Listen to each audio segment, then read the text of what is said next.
প্রকাশ অনিচ্ছুক থেকে আপনি লিখেছেন, আমার মা পরকীয়ায় লিপ্ত, আমরা এক ভাই এক বোন, আমার বাবা মার ডিভোর্স হয়েছে, দ্বিতীয় বিয়ের কথা বলেছিলাম কিন্তু তিনি রাজি হননি। আম্মুর পরকীয়ার ব্যাপারটা জানার পর বিষয়টা নিয়ে আমি তার সাথে অনেক খারাপ ব্যবহার করে ফেলেছি, কিন্তু আম্মু এখনো সঠিক পথে আসছে না। এখন আমার করণীয় কি? আল্লাহ মাফ করুন, যদি এরকম অবস্থা হয় তাহলে সেক্ষেত্রে মায়ের বিচারের দায়ভার আপনারা নিজেদের কাঁধে তুলে নেবেন না, কিন্তু অবশ্যই আপনি আপনার নিকটাত্মীয় যারা আছেন, সিনিয়র যারা আছেন, যাদের মাধ্যমে মার সংশোধন হতে পারে, তাদের মাধ্যমে আপনি অবশ্যই তাকে সংশোধনের জন্য আপ্রাণ চেষ্টা করবেন। সেটি আপনার অব্যাহত রাখা উচিত। এবং মায়ের প্রতি অবিচার করে থাকলে বা খারাপ ব্যবহার, দুর্ব্যবহার করে থাকলে সেটা আপনি হয়তো ন্যায্য কারণে বলেছেন, কিন্তু কারণ ন্যায্য হলেও আপনি ব্যবহার করাটা কখনো আপনার জন্য ন্যায্য নয়। বিদায় সেটির কারণে আপনি তার কাছে ক্ষমা চেয়ে নেবেন এবং আল্লাহর কাছেও মাফ করবেন। এমডি মুস্তাফিজুর রহমান আপনি লিখেছেন, কোন একজন ব্যক্তির নামকে সংক্ষেপ করে বললে কি গুনাহ হবে? যেমন ওসমানকে যদি উসু বলা হয়, সুমাইয়াকে যদি সুমু বলা হয়, না, এটি গুনাহ হবে না। এটাকে তারখিমে মুনাদা বলা হয়, অর্থাৎ নামের একটা অংশ আপনার সংক্ষিপ্ত করা।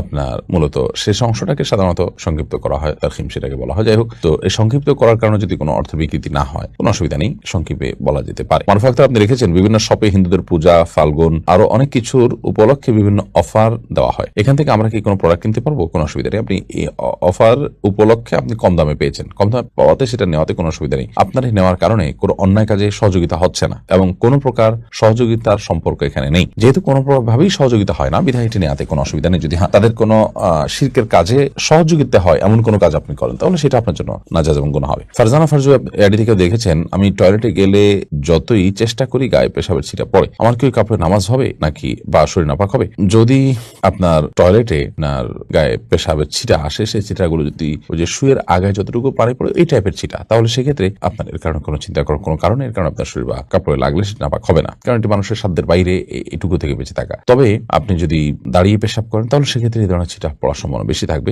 বসে পেশাব করলে এটা সম্ভাবনা কম থাকবে। সতর্ক থাকবেন সর্বোচ্চ, কারণ কবর আযাবের অন্যতম কারণ হলো পেশাব থেকে পবিত্র ভালো করে না হওয়া। আল্লাহ আমাদেরকে মাফ করুন। আর যদি আপনি শত চেষ্টা করার পরও পারেন না, লেগে যায় দুই এক ফোঁটা, তাতে কোনো অসুবিধা নেই ইনশাআল্লাহ। ফাতেমা লিমা আপনি লিখেছেন, খেজুর ও শশা কোন পদ্ধতিতে খেলে স্বাস্থ্যবান হওয়া যায়, হাদিসের আলোকে দয়া করে জানাবেন। খেজুর এবং শশা খাওয়ার পদ্ধতি তো হাদিসের আলোকে, হাদিসে তো এটার খাওয়ার কোনো পদ্ধতি উল্লেখ নাই। তবে হ্যাঁ, সুন্নাহ সম্মত পদ্ধতি হলো নবী করিম সাল্লাল্লাহু আলাইহি ওয়াসাল্লাম বেজোড়কে পছন্দ, আল্লাহ তাআলা বেজোড়কে পছন্দ করেন, সেই হিসাবে বেজোড় সংখ্যক খাওয়া যদি সুযোগ থাকে, এবং খেজুর রোতাব বা আদা কাঁচা আদা পাকা খেজুর খাওয়াটা রমজান মাসে বা ইফতারের সময় নবী সাল্লাল্লাহু আলাইহি ওয়াসাল্লামের পছন্দনীয় কাজ ছিল, এতটুকু আমরা জানি। এছাড়া এগুলো যে কোনো খাবারের ক্ষেত্রে আপনি অন্যান্য যে সুন্নাহ আছে সেগুলো ফলো করবেন, ডান হাত দিয়ে খাওয়া এবং বিসমিল্লাহ বলে খাওয়া ইত্যাদি। এর বাইরে এটার স্বাস্থ্যগত দিক, উপকারিতা আমরা কিভাবে বিষয় অর্জন করবো সেটা অবশ্য সংশ্লিষ্ট বিষয় বিশেষজ্ঞদের কাছ থেকে জানতে হবে।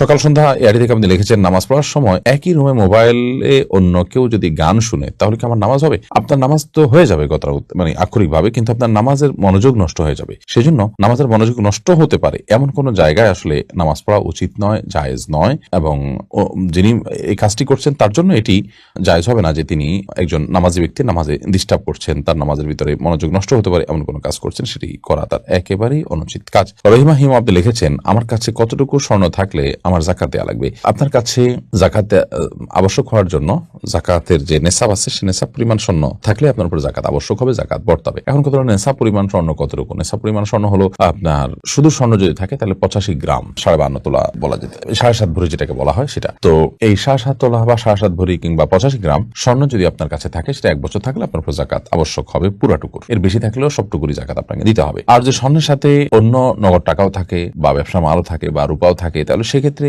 সবগুলোর যে মোট মূল্য আছে সেটার উপর আপনার যাকাত আবশ্যক হবে। অর্থাৎ সেক্ষেত্রে সবগুলোর উপরে সেক্ষেত্রে আপনার রূপার নেশাবের সাথে এটাকে মেলানো হবে, যেহেতু রূপা দাম কম এবং দুইটার যে কোনো একটা টাচ করলে যাকাত এসে যায়। অতএব দুইটা যদি একসাথে হয় তাহলে দুইটার মূল্য একত্র করার পর 595 গ্রাম রূপা কেনার মতো টাকা থাকলে আপনার যাকাত অবশ্য হয়ে যাবে।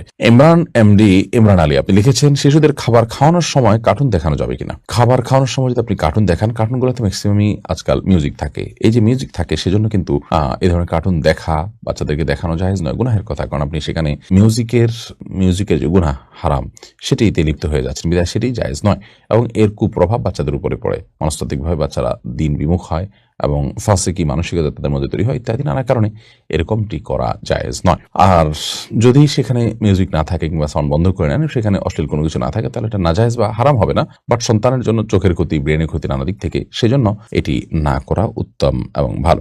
আফসানা ইমরুদ লিখেছেন, মহিলাদের শারীরিক সমস্যা থাকার কারণে পিরিয়ড 5 দিনের দিন মনে হয় ভালো হয়ে গেছে, কিন্তু নামাজ পড়ার পর দেখা যায় সমস্যাটা আছে। কোনো কোনো সময় 6-7 দিনও থাকে। এমন অবস্থায় করণীয় কি? যদি প্রায় এরকম হয়, আপনার দিন ফিক্স না থাকে, তাহলে সেক্ষেত্রে সামান্য সময়ের জন্য গ্যাপ হয়ে যদি আবার শুরু হয়ে যায়, তাহলে সেটা মাসিক হিসাবে গণ্য হবে। আর যদি আপনার দিন ফিক্স থাকে, এরপরে হঠাৎ করে অনেক পরে, একদিন পরে, আধা দিন পরে আবার দেখা যায়, তাহলে সেক্ষেত্রে রোগ হিসাবে গণ্য করবেন এবং আপনি নামাজ কন্টিনিউ করবেন। আজিজুর রহমান আপনি লিখেছেন, আমি নতুন বাড়ি করেছি, এখন নতুন বাড়িতে উঠতে কি মিলাদ দিতে হবে?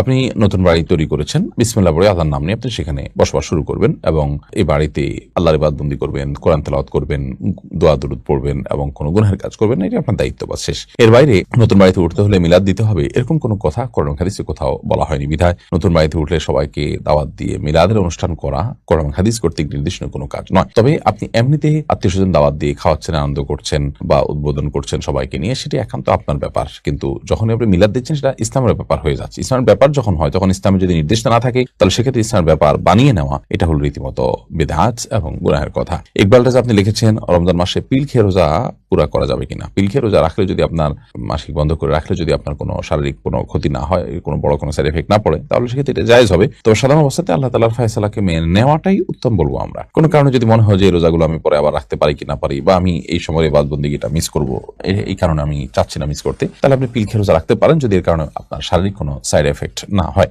মাইনুল ইসলাম আপনি লিখেছেন, লটারির মাধ্যমে বিদেশ যাওয়া কি জায়েজ হবে?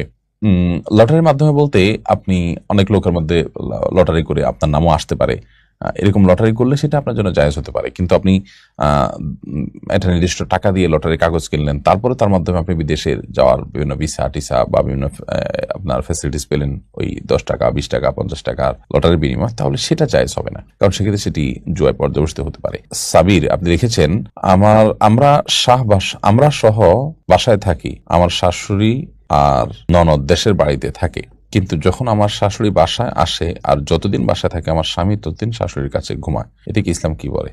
আপনার প্রথমে বোধহয় টাইপিং মিস্টেক আছে। যাই হোক, আপনি যে প্রশ্ন করেছেন, মূলত সে প্রশ্ন উত্তর হলো যে আপনার শাশুড়ি যখন আপনার বাসায় আসে, তখন শাশুড়ির সাথে আপনার স্বামী যদি ঘুমান একই বিছানা, তো সেটা ইসলাম শরীয়তের দৃষ্টিকোণ থেকে নির্দেশিত কোনো কাজ নয়। ইসলাম এভাবে এই লাইফস্টাইল নির্দেশ আমাদেরকে করে না, বরং সন্তানের বয়স 10 হওয়ার পরেই তাকে পৃথক বিছানায় শোয়ার জন্য ইসলাম নির্দেশ করে। বিধায় একজন প্রাপ্তবয়স্ক ছেলে তার মায়ের সাথে একই বিছানায় ঘুমোতে যাবেন না। যদি একই বিছানায় কোনো কারণে ঘুমোতে হয়, তাহলে সেক্ষেত্রে আপনার একই কম্বলে একই কাঁথার নিচে অবশ্যই ঘুমানো জায়েজ হবে না, এবং মাঝখানে বালিশ বা অন্য কোনো কিছু দিয়ে, যদি এরকম নিরুপায় হয়, অনেক সময় দেখা যায় অনেক মেহমান থাকার কারণে বা নানা কারণে এমন পরিস্থিতি তৈরি হয় যে এটি ছাড়া কোনো উপায় থাকে না, তাহলে সেক্ষেত্রে এটা ভিন্ন বিষয়, বাট শরীরের দৃষ্টিকোণ থেকে এটা নির্দেশিত বা ভালো কোনো কাজ নয় সাধারণ অবস্থাতেই। সেরিন আক্তার লিখেছেন, মুখে ক্রিম দিয়ে নামাজ পড়লে নামাজ হবে কি? মুখে ক্রিম দিয়ে নামাজ পড়লে নামাজ হয়ে যাবে, কোনো অসুবিধা নেই। ক্রিম, লোশন বা কোনো প্রকার ওয়েল ইত্যাদি পাক পবিত্র যদি হয়, তাহলে সেক্ষেত্রে এটা ব্যবহার করলে নামাজে কোনো ক্ষতি হবে না ইনশাআল্লাহ তাআলা। বিবাহের সময় কনেকে কেউ কবুল বলতে বলে নাই, কনেও কবুল বলে নাই, অন্যান্য আনুষ্ঠানিকতা সম্পন্ন হয়েছে, কনের সম্মতিতে বিয়ে হয়েছে, বিশুদ্ধ হয়েছে কিনা, না হলে করণীয় কি?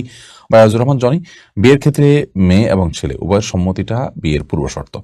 কিন্তু যদি এমন হয় যে মৌন সম্মতি ছিল, একজন তরুণী অবিবাহিত কুমারী, তিনি মুখে অনেক সময় কবুল বলাটা তার জন্য ইতস্ত বোধ করেন তিনি, তাহলে সেক্ষেত্রে তিনি বিয়ে হচ্ছে, তিনি জানেন, কোন প্রকার রিয়াক্ট করছেন না, মানে বিয়ে তিনি অসন্তুষ্ট সেরকম কিছু প্রকাশ করছেন না, সেরকম কোনো রিয়াক্ট প্রকাশ করছেন না, বরং তার হাবভাব থেকে বোঝা যাচ্ছে তিনি সম্মত আছেন, বাস তাহলেই বিয়ে হয়ে যাবে, বিশেষ করে কুমারীর ক্ষেত্রে। আর যদি কুমারী না হয়, তাহলে সেক্ষেত্রে তার মৌখিক সম্মতি থাকতে হবে বিয়ে বিশুদ্ধ হওয়ার জন্য। এমনি জিহাদ মিয়া আপনি লিখেছেন, যৌতুক না নিলে বাপ মা খোঁচাবে কিংবা অনেক কথা শোনাবে, আর যদি বিয়ের আয়োজনে খাওয়া দাওয়ার ব্যবস্থা আমি নিজে করতে চাই, তাহলে বাড়ি থেকে বের করে দিবে, বলবে বিয়ের আগেই শ্বশুর বাড়ির টান। আমার বাবা মা আমাকে অনেক আদর করেন এবং ভালোবাসেন, আমি তাদের ভালোবাসি, সেক্ষেত্রে আমি তাদের কথার বিরুদ্ধে যাওয়া অসম্ভব হবে, এখন আমার করণীয় কি? ভাই জিহাদ মিয়া, আপনাকে আমরা বলবো যে আপনার বাবা মাকে দিনের নির্দেশনা, দিনের যে বিধিনিষেধ আছে, এই ক্ষেত্রে ইসলামের যে বিধিনিষেধ আছে সেটি আপনি তাদেরকে জানাবার চেষ্টা করেন, প্রয়োজনে ওলামা ইকরামদেরকে দিয়ে তাকে বোঝাবার চেষ্টা করেন, আমাদের বিভিন্ন বক্তব্য আছে সেগুলো তাকে শোনান এবং তাকে বোঝানোর চেষ্টা করেন যে এটি শরঈ কারণে, দ্বীনি কারণে আপনি করতে বাধ্য হচ্ছেন। ইনশাআল্লাহ বিদিন আমার বিশ্বাস এর মাধ্যমে তিনি তার ভুল বুঝতে পারবেন। তাসমিমা বাঁধন জ্যোতি আপনি লিখেছেন, স্বামী স্ত্রী একসাথে জামাতে ফরজ নামাজ পড়তে পারবে কিনা, যদি পারে তাহলে কি একামত দিতে হবে, তাছাড়া অন্যান্য নফল নামাজ কি জামাতে পড়তে পারবে?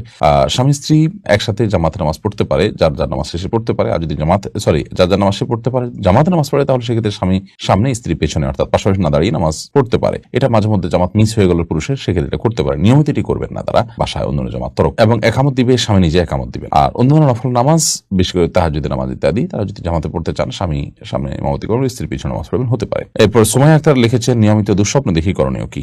দুঃস্বপ্ন বলতে যে স্বপ্ন দেখার পর আপনি ভড়কে যাচ্ছেন, ভয় পেয়ে যাচ্ছেন, এটা শয়তানের দেখাতে পারে, ব্ল্যাক ম্যাজিক কারণ হয়ে থাকে, সেজন্য আপনি রুকিয়া করবেন, ঝাড়ফুঁক করবেন এবং কোরআন কারীমের তেলাওয়াত বেশি বেশি করে করবেন, বিশেষ করে যেগুলো রুকিয়ামূলক সেগুলো শুনবেন বেশি বেশি করে।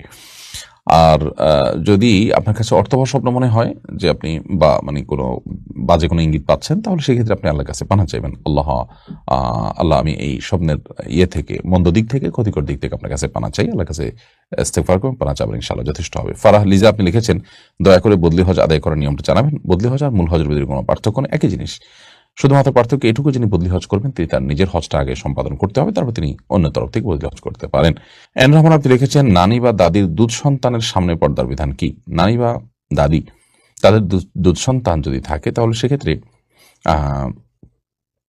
এই দুধ সন্তানের সাথে যিনি পর্দার বিধান বলা হচ্ছে, তিনি যদি তার